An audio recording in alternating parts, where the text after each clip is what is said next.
No dia 22 de agosto de 1485, dois exércitos se encontraram em Bosworth Field, nas Midlands inglesas, um liderado pelo rei Ricardo III e o outro por Henrique Tudor. Ao final do dia, Ricardo estava morto e Henrique havia sido proclamado como rei Henrique VII da Inglaterra. Essa foi a mais recente reviravolta dramática nas Guerras das Rosas, que já duravam 30 anos. Mas a ascensão de Henrique foi diferente. No final, ele se tornou um dos maiores reis da Inglaterra. Quem eram os Tudors? E como essa família meio galesa saiu da obscuridade para se tornar a família real da Inglaterra? Esta é a história da Casa de Tudor.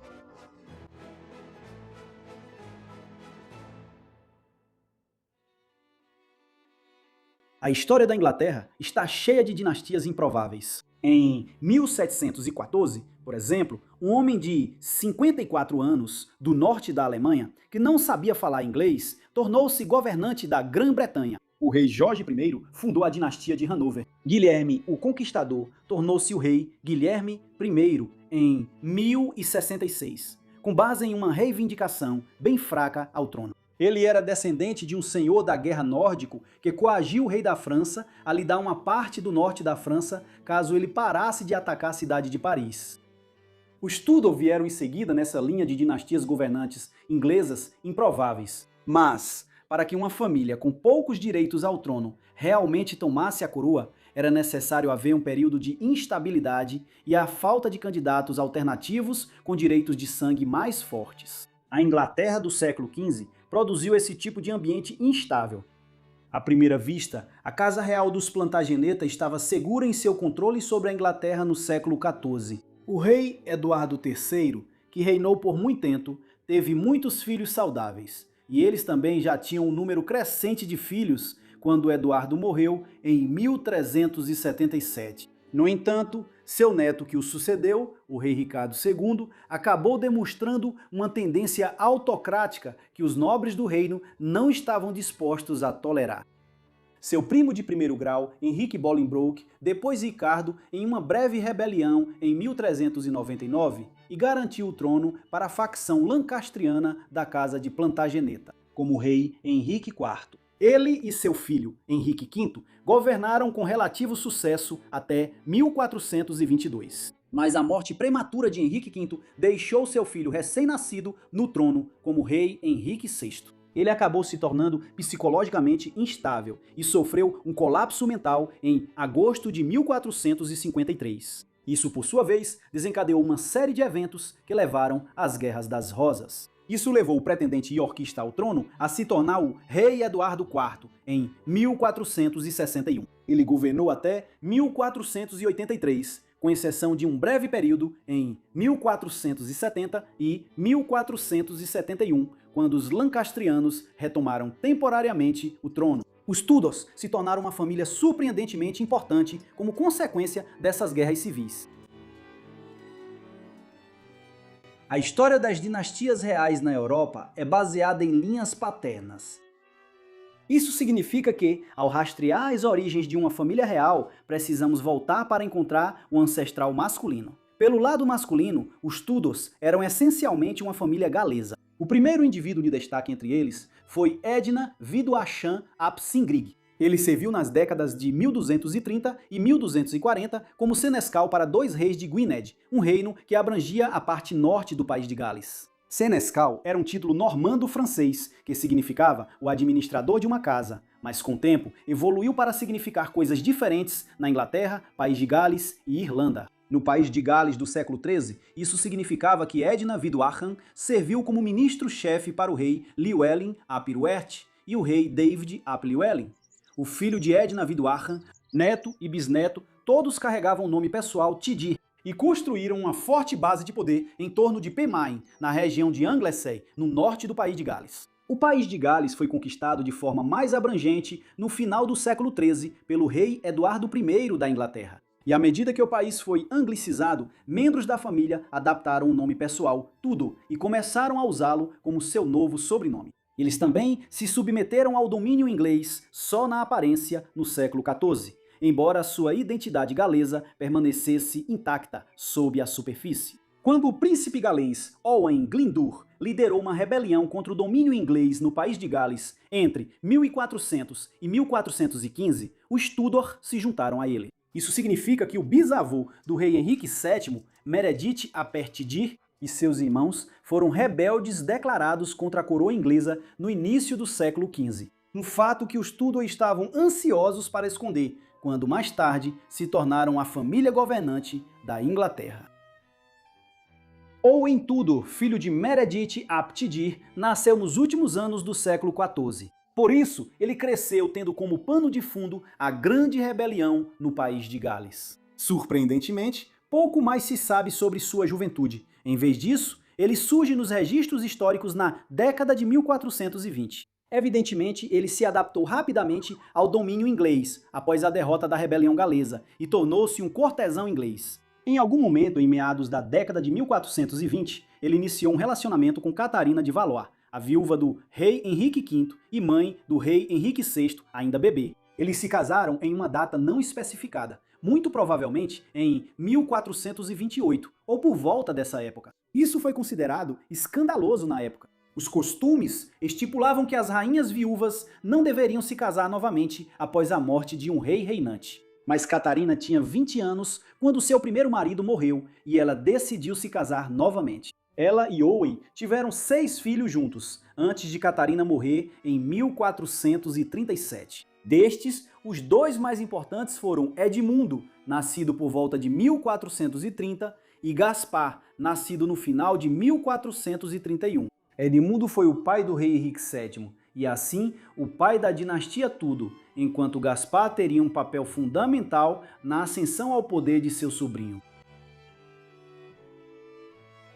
À medida que Edmundo e Gaspar cresciam, tornaram-se mais proeminentes na corte inglesa por serem meio-irmãos do rei Henrique VI.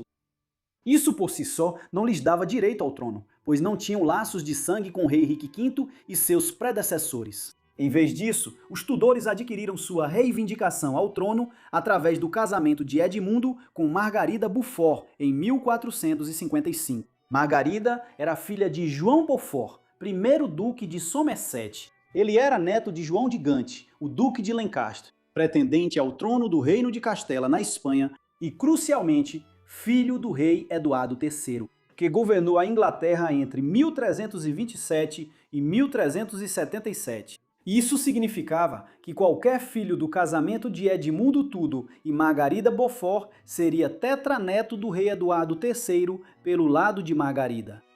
Havia apenas um filho para fazer valer essa pretensão. O futuro rei Henrique VII nasceu em 28 de janeiro de 1457, no castelo de Pembroke, no país de Gales. Ele nunca conheceria seu pai de nenhuma forma. Edmundo Tudor já havia morrido 3 meses antes, em 3 de novembro de 1456, de peste bubônica, enquanto estava preso pelos iorquistas durante a primeira fase das Guerras das Rosas. Como meio-irmãos do rei Henrique VI, os irmãos Tudor haviam se tornado apoiadores da causa lancastriana. Quando o rei Eduardo IV garantiu o trono para os iorquistas em 1461, Jasper Tudor fugiu para o exílio na França. Ele passou muitos anos lá, enquanto seu sobrinho era criado na Inglaterra. Ele voltou a apoiar a causa lancastriana em 1470, quando Henrique VI foi brevemente restaurado ao trono. Quando os iorquistas retomaram a coroa no ano seguinte, Jasper partiu mais uma vez para a França. Desta vez, seu sobrinho, que estava entrando na adolescência, juntou-se a ele. Eles viveram na Bretanha pelos anos seguintes, muitas vezes tendo que lutar contra tentativas de enviá-los para a Inglaterra para removê-los como uma ameaça aos iorquistas. Enquanto isso, a mãe de Henrique, Margarida, que se casou 4 vezes ao todo, permaneceu na Inglaterra, considerando silenciosamente como promover a pretensão de seu filho ao trono, caso a oportunidade surgisse. A morte de Eduardo IV em 1483 e a usurpação do trono por seu irmão Ricardo III proporcionaram a oportunidade para Henrique Tudor se tornar rei da Inglaterra. Ricardo era mal visto pela maneira como tratou a família de seu irmão, e a resistência a ele como rei aumentou em 1484 e 1485. Henrique tornou-se alvo de intrigas na França e em 1485 ele e Jasper já tinham um grande número de tropas prontas para atravessar para a Grã-Bretanha e desafiar Ricardo. Uma tentativa anterior de invasão em 1483 foi mal planejada e foi frustrada pelo mau tempo durante a travessia do Canal da Mancha. Esses erros não se repetiram em 1485. Os Tudor e seus apoiadores desembarcaram no sul do País de Gales no início de agosto e então avançaram para o norte. Eles enfrentaram Ricardo III em combate na Batalha de Bosworth Field, nas Midlands inglesas, em 22 de agosto de 1485. Ricardo foi morto na luta e Henrique foi proclamado como rei Henrique VII da Inglaterra. Embora ele tenha enfrentado inúmeras rebeliões de pretendentes como Perkin Warbeck e Lambert Simnel, no fim da década de 1480 e da década de 1490, Henrique conseguiu, por fim, estabilizar a situação política e militar e pôs fim à Guerra das Rosas. Em parte, ao se casar com Isabel de York, filha do rei Eduardo IV, unindo assim as linhagens de Lancaster e York na nova casa Tudor. Henrique VII foi um líder político astuto e estava determinado a consolidar sua família no poder a longo prazo. Afinal, houve períodos de paz durante a longa turbulência do século XV na Inglaterra, mas depois um monarca acabava sendo deposto. Para tornar os Tudor mais seguros, Henrique organizou várias alianças dinásticas. Por exemplo, ele casou sua filha mais velha, Margarida, com o rei Jaime IV da Escócia. Os escoceses tiveram um papel importante nas Guerras das Rosas, e Henrique queria impedir que a casa de Stuart, que governava lá, enfraquecesse a posição de sua família por meio de uma aliança dinástica. Igualmente importante foi o casamento do filho mais velho e herdeiro de Henrique, o príncipe Arthur, com Catarina de Aragão em novembro de 1501, quando Arthur tinha apenas 15 anos de idade. O objetivo era que Arthur e Catarina tivessem filhos o mais rápido possível e consolidassem ainda mais a linha de sucessão. Infelizmente, porém, Arthur morreu 4 meses após o casamento, talvez de tuberculose ou da misteriosa doença do suor que estava afetando a Inglaterra naquela época. Imperturbável, Henrique VII entrou em contato com os pais de Catarina na Espanha e propôs que ela simplesmente se casasse com seu próximo filho e herdeiro, o príncipe Henrique. No entanto, surgiu uma disputa sobre o dote de Catarina e vários outros elementos do acordo. No final, só em junho de 1509, Henrique e Catarina se casaram. Ele havia subido ao trono como rei Henrique VIII da Inglaterra 6 semanas antes. A primeira metade do reinado de Henrique VIII foi muito diferente do que aconteceu na segunda metade. Na década de 1510 e durante a maior parte da década de 1520, Henrique era visto como um monarca amável e enérgico. Suas principais preocupações eram atividades medievais como justas, caça e travar guerra contra a França. Ele também começou uma família com Catarina. Ela ficou grávida várias vezes e uma filha saudável, a futura Rainha Maria, nasceu em 18 de fevereiro de 1516. Ainda não havia um filho homem, mas Henrique e Catarina ainda eram relativamente jovens e havia tempo para um herdeiro masculino. Nesse meio tempo, Henrique foi à guerra em várias ocasiões contra a França, frequentemente se aliando à Espanha.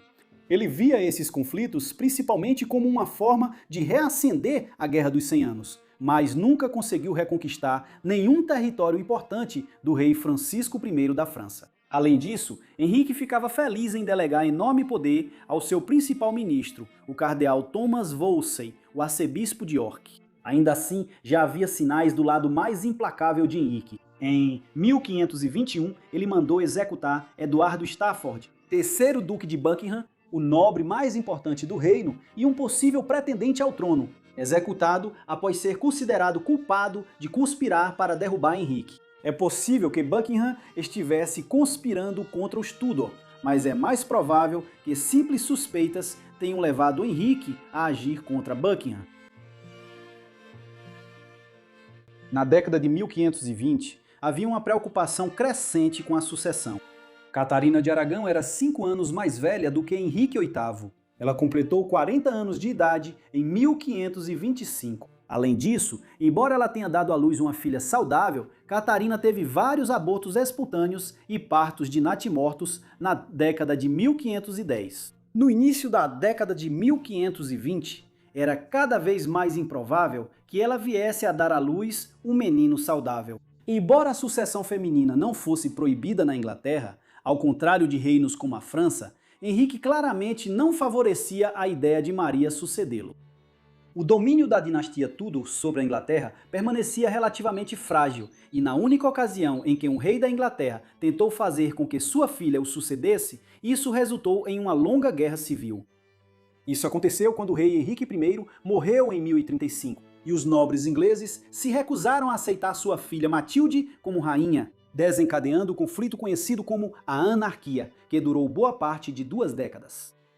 Além dessa questão precária de sucessão, Henrique se apaixonou por Ana Bolena, filha de um diplomata e ministro do governo inglês, Thomas Boleyn. Em 1527, Henrique já dava sinais de que queria se divorciar de Catarina e se casar com Ana. O argumento que foi desenvolvido era que Catarina havia consumado seu casamento com Arthur lá em 1501, e que, portanto, teria sido inaceitável, segundo a lei da igreja, que Henrique se casasse com sua própria cunhada. O problema era que Roma havia sido capturada pelos espanhóis naquele mesmo ano, e o Papa Clemente VII não estava em posição de atender ao pedido de Henrique. A grande questão do rei, como ficou conhecida a obtenção de seu divórcio, dominou a política inglesa pelos 6 anos seguintes. Isso levou à queda de Wolsey do poder em 1529, e a ascensão de seu protegido, Thomas Cromwell.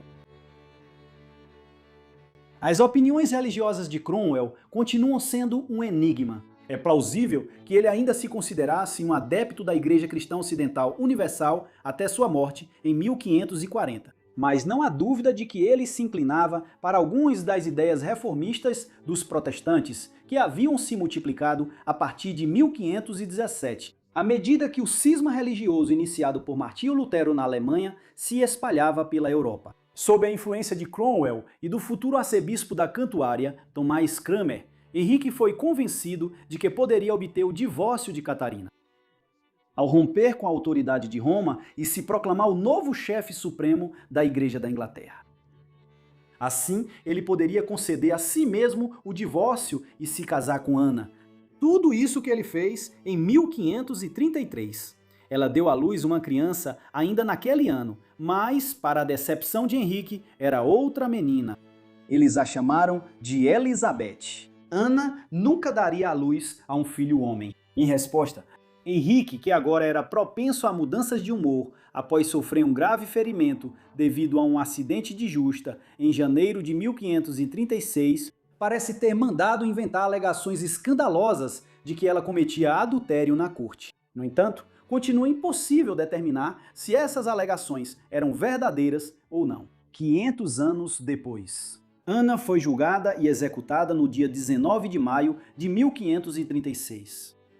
Henrique se casou com Jane Seymour 11 dias depois. No dia 12 de outubro de 1537, ela finalmente deu à luz o menino saudável e legítimo pelo qual Henrique esperou tanto tempo. Eles o chamaram de Eduardo. Enquanto Henrique trocava de esposas, em meados da década de 1530, os políticos e clérigos que haviam orquestrado o ato de supremacia, que em 1534 o tornara chefe supremo da Igreja da Inglaterra, em 1534 estavam ocupados trabalhando, iniciando as primeiras etapas da reforma inglesa. Henrique foi católico romano em termos doutrinários até o dia em que morreu, mas reformadores como Cranmer já tinham conquistado uma posição forte o suficiente em meados da década de 1530 para conseguirem introduzir várias mudanças na igreja seguindo a linha protestante. Essas mudanças buscavam eliminar a superstição e a corrupção. Depois, em uma medida mais agressiva, eles começaram a dissolver os mosteiros, conventos e abadias da Inglaterra. Coletivamente, essas casas religiosas constituíam o maior proprietário de terras da Inglaterra, e 2% de todos os homens adultos na Inglaterra faziam parte de ordens religiosas. Esses mosteiros, conventos e abadias foram agora dissolvidos e sua enorme riqueza e terras foram transferidas para a coroa. As medidas foram violentamente contestadas. Em outubro de 1536, uma rebelião popular conhecida como a Peregrinação da Graça começou no norte da Inglaterra. Ela foi violentamente reprimida na primavera de 1537, embora o ritmo da reforma religiosa tenha diminuído consideravelmente em seguida e tenha havido uma reação conservadora na década de 1540. Após a morte de Jane Seymour, uma aliança diplomática com os príncipes protestantes alemães foi selada através do casamento entre Henrique e Ana de Cleves. No entanto, Henrique ordenou que esse casamento fosse anulado quase imediatamente, à medida que a política da corte real se voltou para uma reação conservadora contra as reformas religiosas da década de 1530. Thomas Cromwell foi deposto e executado, e o Duque de Norfolk voltou a ganhar destaque.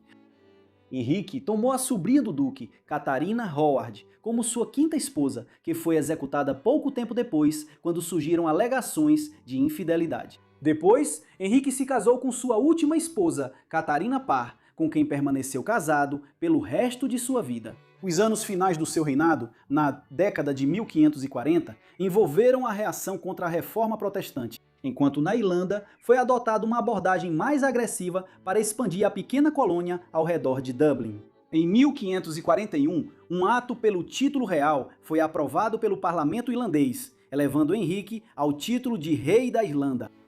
Todos os seus predecessores desde o século XII haviam ostentado o título inferior de Senhor da Irlanda. Uma política prolongada de conquista regional e colonização foi adotada na Irlanda ao mesmo tempo. Enquanto isso, Henrique lançou uma nova guerra contra os franceses e escoceses em 1542. Na França, ele desperdiçou o lucro inesperado da dissolução dos mosteiros para garantir o controle sobre a cidade de Boulogne, que foi devolvida aos franceses em 1550. Enquanto a guerra com os escoceses evoluiu para o chamado Rothwell após a morte do rei Jaime V, em dezembro de 1542, e a sucessão de sua filha de uma semana de idade, Maria, Rainha dos Escoceses. O Rothwell foi uma campanha na qual Henrique tentou coagir os escoceses a aprovar o casamento de Maria e Eduardo. A ideia era que a Escócia fosse absorvida pela Inglaterra através desse casamento dinástico. Os escoceses resistiram à proposta, com o apoio dos franceses, e a guerra ainda estava em andamento quando Henrique morreu em 28 de janeiro de 1547, aos 55 anos de idade. Henrique VIII foi sucedido pelo rei Eduardo VI, de apenas 9 anos de idade. Os principais políticos da Inglaterra teriam ficado apreensivos com isso. Em todas as ocasiões em que um rei subiu ao trono ainda criança na Inglaterra, durante centenas de anos, conflitos se seguiram. Eduardo V havia sido deposto por seu tio. Ricardo II enfrentou várias rebeliões e foi deposto em 1399. Houve muita agitação também durante a menoridade de Eduardo VI. Seu tio, Eduardo Seymour, duque de Somerset, tornou-se Lorde Protetor do Reino em fevereiro de 1547 e governou a Inglaterra em nome de Eduardo pelos próximos 2 anos e meio. Depois disso, João Dudley, duque de Northumberland, tornou-se o novo chefe do governo. Tanto Somerset quanto Northumberland seguiram uma política de adoção do protestantismo. Ao contrário do reinado de Henrique VIII, essa era uma forma mais puritana de protestantismo. Cranmer agora pôde supervisionar uma mudança mais dramática na teologia da Igreja da Inglaterra, publicando o Livro de Oração Comum em 1549 como uma liturgia reformada. Enquanto as igrejas eram despojadas de sua ostentação e de qualquer coisa que pudesse ser considerada iconografia, uma série de reformas adicionais envolvendo o casamento clerical e os sacramentos também foram instituídas. O povo inglês ainda era amplamente católico na época, e Somerset enfrentou uma imensa oposição no verão de 1549, como resultado dessas reformas. Mais notavelmente, a rebelião do Livro de Oração Comum no sudoeste da Inglaterra e a rebelião de Ket em Norfolk. Essa agitação, junto com o fracasso em derrotar a Escócia na guerra que o governo de Somerset havia herdado de Henrique VIII, levou à queda de Somerset em outubro de 1549. No início de 1553, aproximava-se o dia em que Eduardo estaria velho o suficiente para governar a Inglaterra por conta própria. Ele completou 15 anos de idade em outubro de 1552. Felizmente para Northumberland, Cranmer e outros que queriam avançar com a nova ordem protestante, Eduardo era protestante, tendo sido criado e educado por tutores protestantes reformados. Se ele tivesse sobrevivido e governado a Inglaterra por décadas, o país não só teria continuado como um país protestante, mas teria se tornado calvinista ou puritano. Mas isso não aconteceu. Eduardo ficou muito doente no início de 1553, provavelmente com tuberculose, embora possa ter sido uma doença multifatorial. Ele se recuperou brevemente na primavera, antes de piorar novamente e morrer em 6 de julho de 1553. Northumberland e outros lordes e cortesãos protestantes haviam se preparado para isso. O testamento de Henrique VIII havia estabelecido a sucessão de forma que Maria agora se tornaria rainha, como sua filha legítima mais velha sobrevivente, enquanto Isabel era a próxima na linha de sucessão. O problema era que Maria era uma católica romana fervorosa e haveria uma reação severa contra a reforma eduardiana se ela subisse ao trono. Consequentemente, Northumberland organizou, com a ajuda do rei Eduardo, a alteração da sucessão para que Joanna Grey, uma prima da família real, o sucedesse, com o argumento de que nem Maria nem Isabel eram herdeiras legítimas. Para tentar consolidar a tentativa de golpe palaciano, Northumberland organizou o casamento de Jane com seu filho Guildford. No entanto, o plano falhou. Maria reuniu seus apoiadores assim que Northumberland tentou executar seu plano, e ela removeu Jane de sua posição como pretendente após 9 dias. Northumberland foi executado e Jane também foi morta posteriormente, após uma rebelião separada contra o governo, liderada por Thomas Wyatt no início de 1554. Maria Tudor se tornou quase uma caricatura na percepção popular da Inglaterra da Idade Moderna. Maria, a sanguinária, a rainha que tentou violentamente restabelecer o catolicismo em todo o país e que queimou um grande número de pessoas na fogueira para tentar alcançar seu objetivo. A realidade é diferente. Maria realmente restabeleceu o catolicismo, mas a grande maioria das pessoas na Inglaterra ainda era católica quando ela se tornou rainha em 1553. Muitas pessoas a viam como uma salvadora após as mudanças religiosas do reinado de Eduardo. Ela também não devolveu o controle total da igreja para Roma. Em vez disso, ela manteve alguns dos poderes que seu pai havia adquirido na década de 1530. Ela também não fez nenhum esforço para reverter a dissolução dos mosteiros. Ela autorizou a queima na fogueira de cerca de 287 pessoas durante seu reinado. Mas isso não era incomum pelos padrões das guerras religiosas europeias.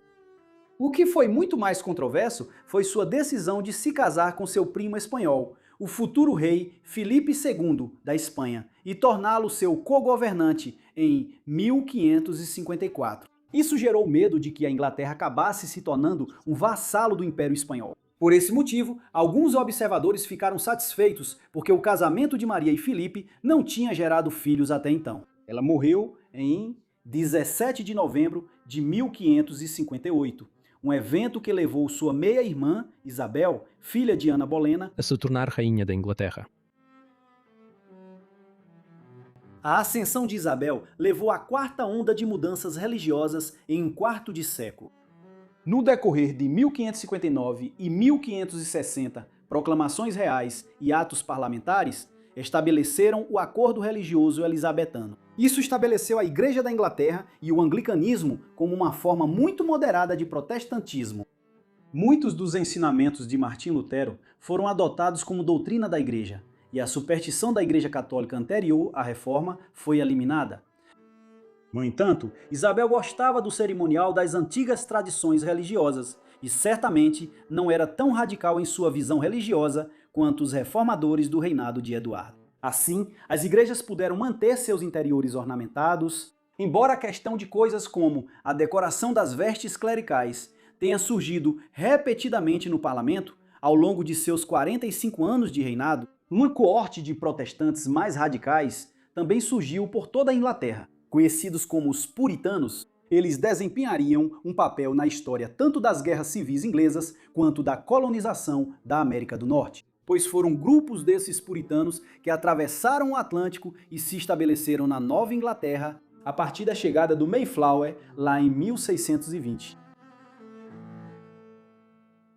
A maior questão do início do reinado de Elizabeth era o tema do seu casamento. Ela já estava na casa dos 20 e poucos anos quando se tornou rainha, e era imperativo que ela se casasse e tivesse filhos para garantir a dinastia. Infelizmente, Elizabeth não fez nenhum dos dois. Embora uma série de pretendentes diferentes tenha sido considerada ao longo das décadas de 1560 e de 1570, ela nunca se casou. Isso criou um grave problema para seus principais ministros, como William Cecil, Lord Burghley e Sir Francis Walsingham, que eram protestantes convictos. Eles não queriam que um católico sucedesse Isabel e potencialmente restaurasse o catolicismo, como Maria havia feito. Uma das principais pretendentes ao trono, caso Isabel morresse prematuramente, era Maria, rainha dos escoceses, filha do rei Jaime V da Escócia. Após ser deposta em 1567 por comportamento incendiário na Escócia em favor de seu filho ainda bebê,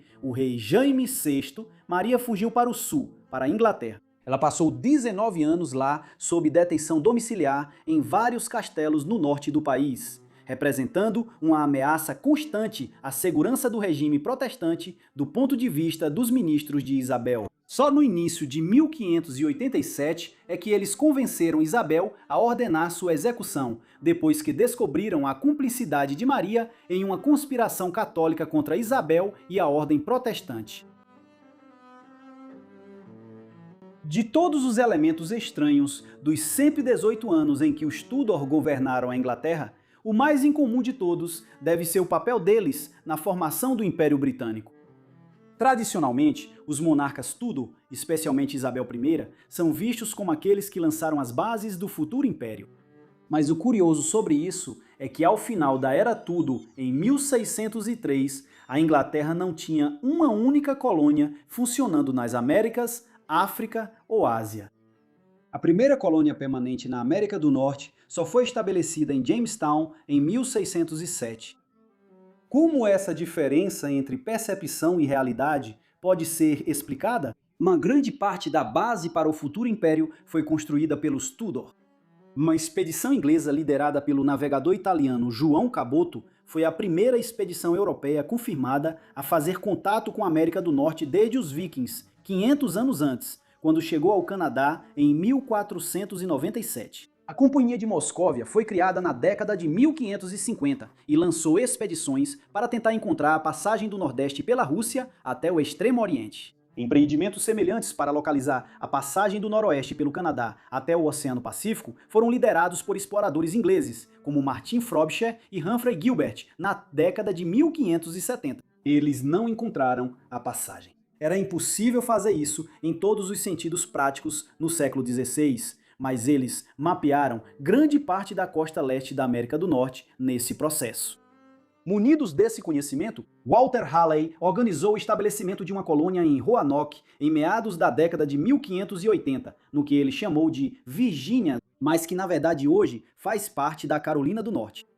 Os colonos desapareceram sob circunstâncias misteriosas alguns anos depois. No entanto, novamente muitas informações úteis foram coletadas para preparar o terreno para a atividade colonial inglesa do século XVII. Da mesma forma, a circunnavegação do globo pelo corsário inglês Francis Drake entre 1577 e 1580 abriu caminho para a Companhia Inglesa das Índias Orientais. A Companhia das Índias Orientais começou suas operações na Índia e na Ásia sob os Stuarts. Sem o trabalho preparatório financiado pela Rainha Elizabeth I no século XVI, o caminho da Inglaterra para o Império no século XVII teria sido muito mais lento. Muita dessa atividade no exterior também deve ser vista no contexto do conflito crescente da Inglaterra com a Espanha durante o reinado de Elizabeth. Filipe II da Espanha foi brevemente rei da Inglaterra entre 1554 e 1558. E ficou imensamente descontente quando sua ex-cunhada trouxe a Inglaterra de volta ao campo protestante depois que ela se tornou rainha. As relações entre a Espanha e a Inglaterra se deterioraram depois disso. A circunnavegação de Drake e seu saque às colônias espanholas nas Américas a caminho da Ásia foi um dos fatores. Mas o verdadeiro estopim que levou ao início da Guerra Anglo-Espanhola em 1585 foi o apoio militar e financeiro da Inglaterra à República Holandesa, um estado que havia se separado do domínio espanhol no final da década de 1560, em parte devido a conflitos religiosos. A guerra entre a Inglaterra e a Espanha é famosa pela Armada Espanhola, de 1588, que foi dispersada por uma tempestade após chegar ao Canal da Mancha. No entanto, essa foi apenas uma das inúmeras armadas e contra-armadas durante uma guerra que durou 19 anos. As mais bem-sucedidas foram, na verdade, lançadas pela Inglaterra, especialmente a captura inglesa da cidade espanhola de Cádiz, no verão de 1596, por Roberto Devereux, segundo conde de Essex.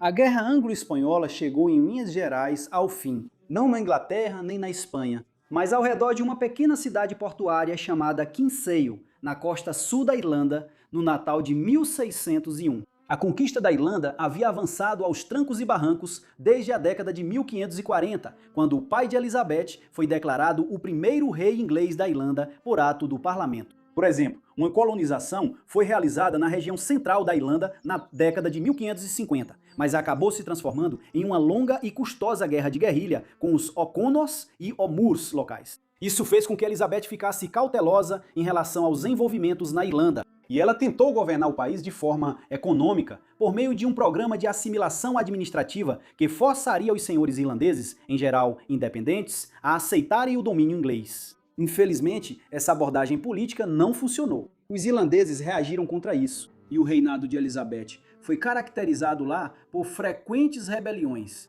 o que então exigiu intervenções militares caras, seguido por colônias organizadas pelo Estado. Em 1593, a maior guerra da Era Tudor começou em Ulster, quando Hugo O'Neill, conde de Tyrone, iniciou uma guerra contra a coroa inglesa. No final da década de 1590, ela já havia se espalhado por todo o país, e a Inglaterra corria um sério risco de perder completamente o controle da ilha. Foi nesse momento que o rei Filipe III concordou em enviar a tão prometida armada para a Irlanda. Ela desembarcou no sul da ilha no final do outono de 1601. O'Neill e seus aliados então marcharam para o sul para se juntar aos espanhóis, que haviam ocupado a cidade de Kinsale. Mas o comandante militar inglês, Charles Blount, Lord Mountjoy, chegou a Kinsale antes dos irlandeses e impediu que as duas forças se unissem. Tendo derrotado os irlandeses e espanhóis na Batalha de Kinsale, no Natal de 1601. Mountjoy iniciou uma campanha de terra arrasada, o que forçou O'Neill a se render em março de 1603. As negociações para encerrar a guerra já estavam em andamento com os espanhóis naquela época. Segundo os termos do Tratado de Londres de 1604, ambos os lados concordaram em retornar ao status quo anterior à guerra. Nenhum dos lados fez concessões ou perdeu territórios, mas ambos desperdiçaram enormes somas de dinheiro ao longo de uma guerra de 19 anos. A guerra na Irlanda levou à última grande rebelião da Era Tudor. Ela veio de onde menos se esperava. Roberto Devereux, segundo conde de Essex, surgiu na década de 1590 como o principal defensor inglês na guerra contra a Espanha. Ele era confrontado pelos Césios, William e seu filho Roberto, que eram mais pragmáticos e queriam acabar com a guerra para estancar a sangria nas finanças da Inglaterra. Essex tinha a vantagem adicional de ser o favorito da corte de Elizabeth, um de uma série de homens a quem ela concedeu favores durante seu reinado, e que tinha uma relação especialmente próxima com ela. Ele substituiu Walter Raleigh nesse aspecto na década de 1590. Essex atingiu o auge de seu poder com a expedição a Cádiz em 1596. Depois ele hesitou e Roberto Cécio o superou em 1599. Essex foi para a Irlanda para supervisionar a campanha lá, acreditando que, se conseguisse acabar com a rebelião, ele seria confirmado como a principal figura da política inglesa. Em vez disso, ele se encontrou com O'Neill em segredo antes de retornar com permissão para a Inglaterra. Quando fez isso, Elizabeth o dispensou da corte e ele foi destituído de seus privilégios. Em fevereiro de 1601, ele se rebelou em desespero, mas foi uma espécie de golpe mal planejado que terminou com sua prisão e execução. Quando Essex lançou sua rebelião, muito mal planejada, que na verdade foi mais um ato de protesto mal avaliado, Elizabeth já era uma senhora idosa, chegando aos seus 60 e tantos anos. Ela também estava envelhecida precocemente, devido a décadas de uso de cosméticos venenosos, cheios de substâncias como mercúrio e arsênico. Esses fatores aceleraram o declínio dela no final. Ela estava com a saúde debilitada desde o verão de 1602 e morreu aos 69 anos de idade em 24 de março de 1603. Em retrospecto, parece que a sucessão era inevitável, que o rei Jaime VI da Escócia, da Casa de Stuart, sempre iria suceder Elizabeth. Sua reivindicação se baseava no fato de ser tataraneto do rei Henrique VII, cuja filha, Margarida, tinha se casado com o rei Jaime IV da Escócia em 1503, exatamente 100 anos antes de Elizabeth morrer. Dessa perspectiva, pode parecer que Jaime estava destinado a se tornar o rei Jaime I da Inglaterra em 1603. Mas havia outros possíveis pretendentes, alguns deles ligados a dissidentes católicos romanos no continente. Assim, enquanto a Casa de Stuart assumiu o poder na Inglaterra após a morte de Elizabeth em 1603. Os primeiros anos do novo reinado foram marcados por múltiplas conspirações e tramas para derrubar o novo rei. Isso incluiu as conspirações By e Man e o plano orquestrado por Guy Fawkes e outros para tentar explodir o parlamento enquanto Jaime abria a Assembleia em 1605. Portanto, embora a sucessão pareça tranquila em retrospecto, a transição da Casa de Tudor para a Casa de Stuart poderia plausivelmente ter descambado para uma guerra civil religiosa após a morte de Elizabeth. De qualquer forma, a Guerra Civil acabaria acontecendo nos Três Reinos na década de 1640. Os Tudors governaram a Inglaterra por 118 anos, entre 1485 e 1603. O mais notável desse período da história inglesa é que foi, em grande parte, pacífico. Isso não quer dizer que o país não tenha tido uma quantidade considerável de problemas sob os Tudors. No entanto, esses problemas eram de escala limitada, restritos a certas partes do país e causados por questões específicas. Por exemplo, Henrique VII enfrentou algumas ameaças dos remanescentes dos iorquistas. Henrique VIII criou um enorme descontentamento ao romper com Roma e dissolver os mosteiros, o que, por sua vez, ameaçou se transformar em uma revolta nacional. O reinado de Maria foi retratado posteriormente como um período da história Tudor em que uma rainha tirânica perseguiu seus súditos protestantes. Mas isso era uma distorção dos fatos históricos. Embora o reinado de Elizabeth tenha envolvido muitas ameaças existenciais à ordem protestante estabelecida, no entanto, os Tudor não passaram por um período de guerra civil nacional. Não houve nada parecido com a anarquia do século XII, as guerras dos barões do século XIII, entre a coroa e a aristocracia, a Guerra das Rosas no século XV, ou as guerras civis e a Revolução Gloriosa do século XVII. O governo dos Tudor foi relativamente pacífico, apesar de todas as falhas de Henrique VIII, Maria I e Isabel I. Esse período de relativa paz permitiu que a Inglaterra começasse a trilhar o caminho para se tornar uma potência comercial e colonial próspera, uma que rapidamente entrou no caminho do Império no século XVII. O governo dos 5 monarcas Tudor foi caótico em alguns momentos, mas, comparado com a violência que tomou conta da França, Alemanha, Países Baixos e Itália durante o século XVI, eles foram uma boa dinastia sob a qual viver. O que você acha dos Tudor? Essa dinastia lançou as bases do subsequente Império Britânico? Ou será que a dinastia foi, na verdade, bastante caótica à sua maneira? Por favor, deixe sua opinião na seção de comentários. E, enquanto isso, muito obrigado por assistir.